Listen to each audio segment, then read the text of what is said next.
ആ തെരച്ചിലുമായി മുന്നോട്ട് പോവുകയാണ്. അദ്ദേഹം ഇപ്പോൾ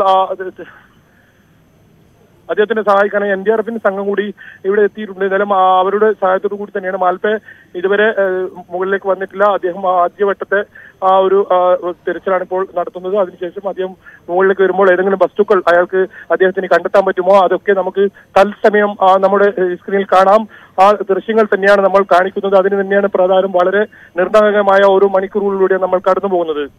എൽദോ, ഈശ്വർ മാൽപ്പെ അവിടെ ആഴങ്ങളിൽ പരിശോധനാ ദൗത്യം അത് നടത്തുകയാണ്. തെരച്ചിൽ തുടരുകയാണ്. എന്നാലും മാൽപ്പയുടെ സംഘങ്ങളാണ് അവിടെ കരയിലിരുന്ന് മാൽപ്പയുമായുള്ള ബന്ധം അത് സ്ഥാപിക്കുന്നതും.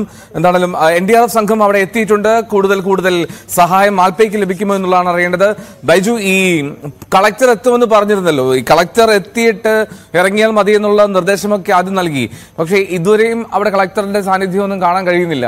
എന്താണ് ഈ തടസ്സമായി നിൽക്കുന്നത് ജില്ലാ ഭരണകൂടത്തിന്? എൽദോ, ഒരുപക്ഷെ ഈ ജില്ലാ കളക്ടറൊക്കെ കാത്തിരുന്നെങ്കിൽ ഒരുപക്ഷെ ഈ രക്ഷാദൌത്യം അല്ലെങ്കിൽ ഈ തെരച്ചിൽ തന്നെ നടന്നേക്കില്ല. അതാണ് നമുക്ക് മനസ്സിലാക്കാൻ സാധിക്കുന്നത്. കളക്ടറൊന്നും ഇതുവരെ ഇവിടെ എത്തിയിട്ടില്ല.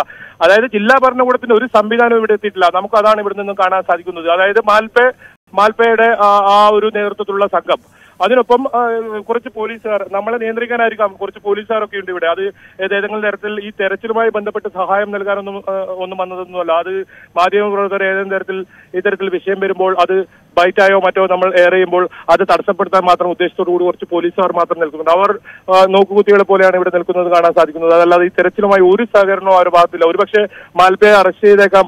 അത്തരത്തിലുള്ള നടപടികളിലേക്ക് വരാൻ